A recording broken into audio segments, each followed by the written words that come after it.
Assalamualaikum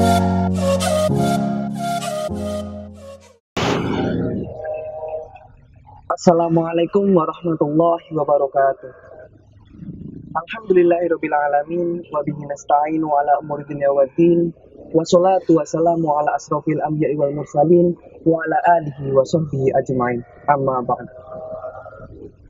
Jamaah rahimakumullah, kita sebagai seorang Indonesia pasti paham bahwasannya Indonesia merupakan negara dengan masyarakat majemuk.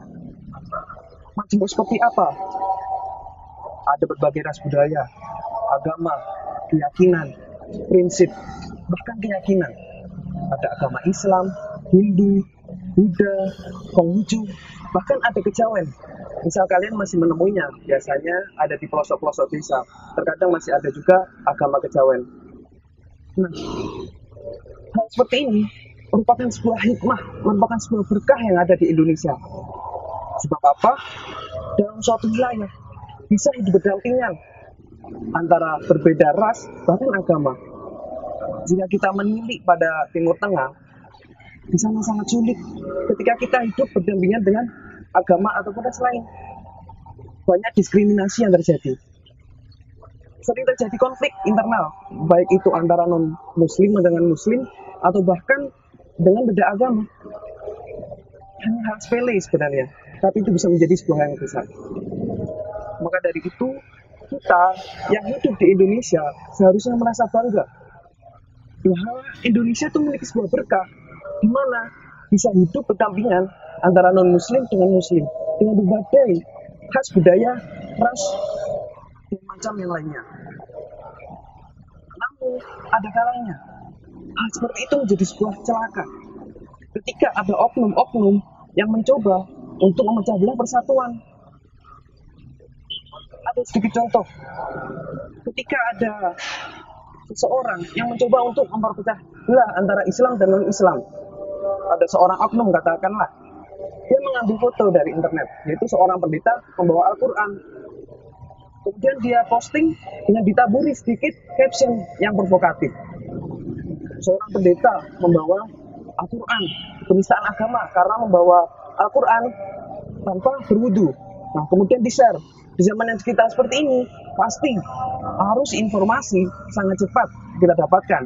Dia sebar lewat IG, dia sebar lewat WA, dia sebar lewat Telegram. Kemudian orang melihatnya, membaca.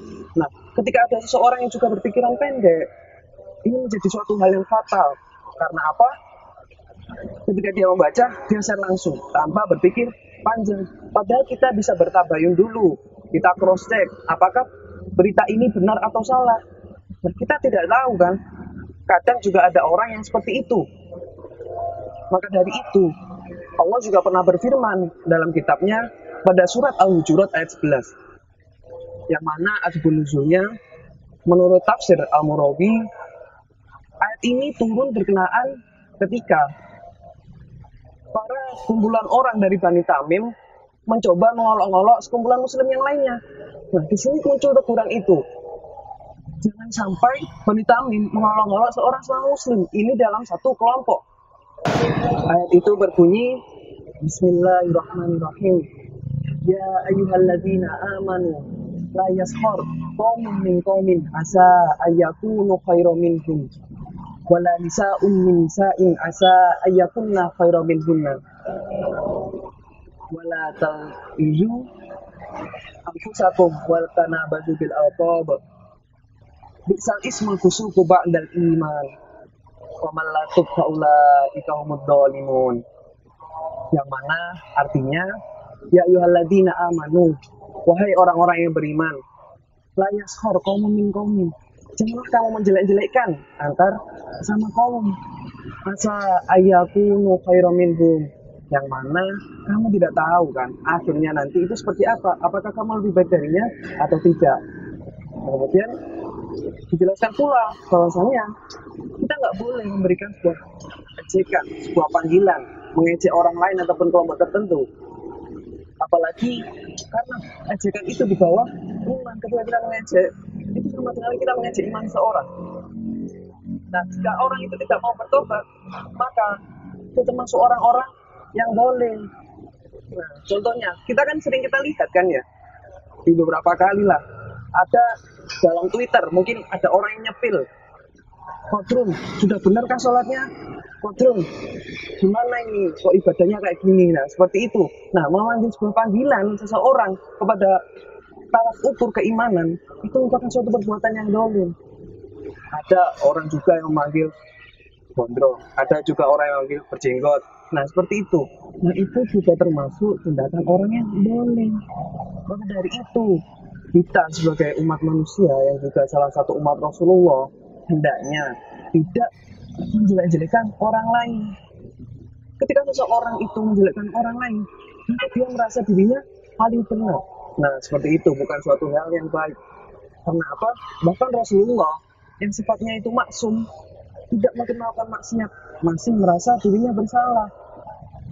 Selalu beristighfar setiap waktu karena merasa bersalah. Seperti itu.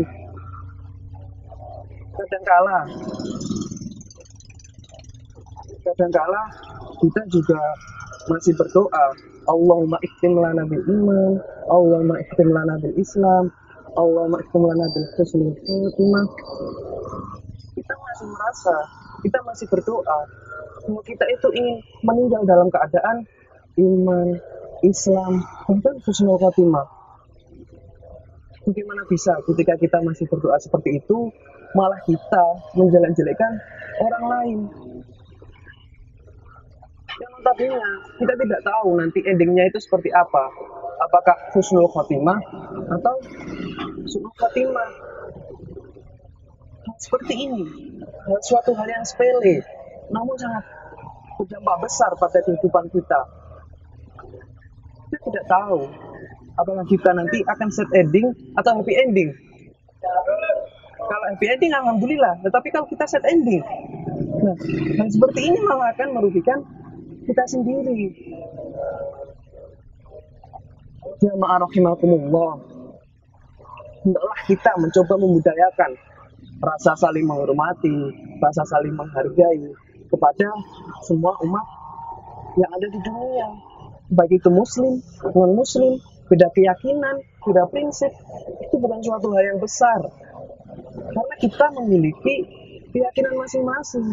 Mungkin tujuan kita sama, tapi jalan kita bisa berbeda. Nah, katakanlah seperti ini. Tujuan kita dengan orang lain sama-sama Jakarta kan. Tapi bisa jadi sesuatu cara kita menyampai untuk Jakarta tersebut bisa lewat darat, bisa lewat laut, atau bisa lewat udara. Tapi tujuan kita sama, di Jakarta. Jadi perbedaan itu bukanlah suatu hal yang besar selama kita bisa menghargainya. Mungkin memang kita melihat seseorang tersebut itu salah di mata kita kan, tapi bukan kita yang menilai daripada menilai orang lain. Jadi Rasulullah juga pernah bersabda berdasarkan Bukhari Muslim, beliau bersabda, irhamu man fil ardi yarhamukum man fis sama. Cintailah, hargailah, sayangilah siapapun yang ada di bumi, maka penduduk langit juga akan menyayangimu. Hal seperti itu. Jadi kita tidak akan rugi ketika kita menghargai orang lain, malah kita mendapatkan feedback kita didoakan oleh para malaikat, para penghuni langit. Jadi jamaah rahimahullah, hendaklah kita terus membudayakan rasa menghormati terhadap seorang yang berbeda, baik itu keyakinan maupun agama, karena itu memang suatu yang diajarkan oleh Nabi Muhammad dan juga telah tertera dalam firman Allah. Mungkin hanya itu yang bisa saya sampaikan. Mohon maaf apabila ada salah kata. Wallahu muwaffiq ila aqwamit thoriq. Wassalamualaikum warahmatullahi wabarakatuh.